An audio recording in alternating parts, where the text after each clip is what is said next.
ஓம் come கணபதியே நம. இந்த பதிவு ரத சப்தமியை பற்றினது. ஜனவரி 25 ஞாயிற்றுக்கிழமை ரத சப்தமியை கொண்டாடப்படுது. ஏன் இந்த நாள் சிறப்பு? ஞாயிறோட சேர்ந்த ரத சப்தமி, அதாவது சூரியனுக்குரிய நாள், அதுவும் ஞாயிற்றுக்கிழமையில வந்திருக்கு. இதுல ரேவதியும் அஸ்வினி நட்சத்திரமும் சேர்ந்து வந்திருக்கு.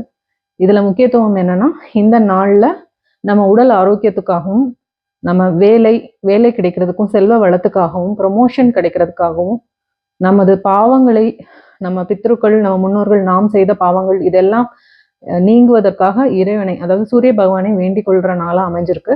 எல்லாரும் இந்த நாளை கெட்டியா பிடிச்சு அந்த நாள்ல சூரிய வழிபாடு செஞ்சு அதிகாலையிலே குளித்து சூரியனோட அருளை பெற்று அவருக்கு பூஜைகள் செய்து அவரோட அருளை பெற்று நாம் இனிதே வாழ்வோமாக. ரதசப்தமி வாழ்த்துக்கள். இந்த நாள் ரொம்ப முக்கியமான நாள். ஏன்னா சூரியனோட ஜெயந்தியா இது கொண்டாடப்படுது. அதுவும் அது ஞாயிற்றுக்கிழமையில வந்திருக்கனால ரொம்ப முக்கியத்துவம் வாய்ந்தது.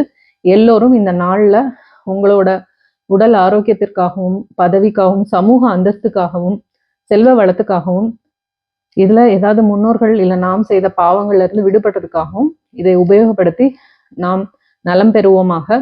அனைவருக்கும் ரதசப்தமி வாழ்த்துக்கள்.